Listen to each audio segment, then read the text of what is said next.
Let's talk now to Caroline Lucas, who is co-leader of the Green Party, as you know. Good morning to you. How should Theresa May get a grip on this?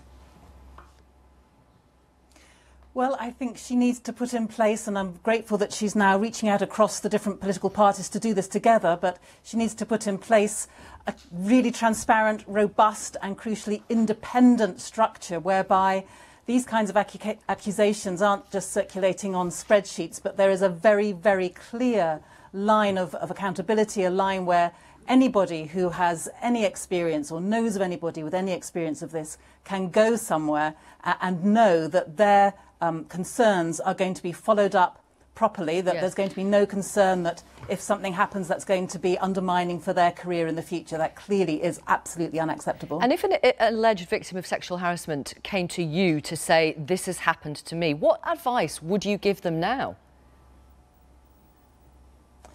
Well, now I think we are all more aware of the fact that structures are being put in place. There is a hotline that was set up a couple of years ago. Frankly, I don't think very many people even knew about that. That was after the Channel 4 investigation in 2014. Things haven't changed enough. So, of course, if someone came to me, it would depend on what the situation was, whether it was something in my party, whether it was something from another party. But what has to happen is that you've got independent, robust channels. And if it's at the extreme end where there's clearly a crime that's being committed, then, of course, they should be going to the police and going through the court cases too.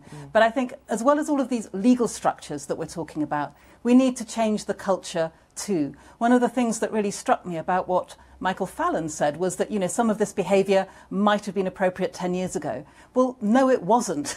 It wasn't appropriate 10 years ago, and it's certainly not appropriate now. And that's why I've been calling as well for some training for MPs. It sounds a bit ludicrous that that should be necessary, but I think we've seen so many cases now where professional boundaries have not been respected, that some kind of mandatory training to bring all MPs up to speed with what is acceptable levels of behaviour would not go amiss in Parliament. Wow, that's really interesting that you think that's required.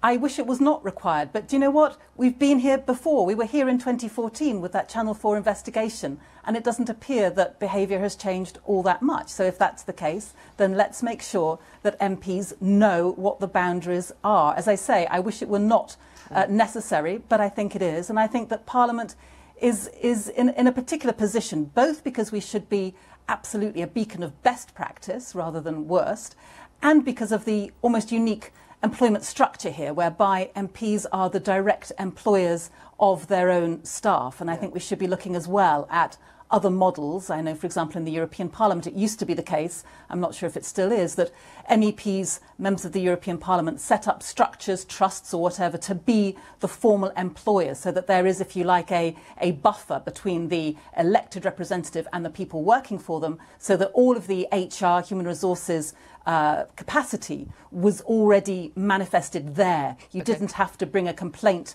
about an MP to an MP. Have you ever been sexually harassed during your political career?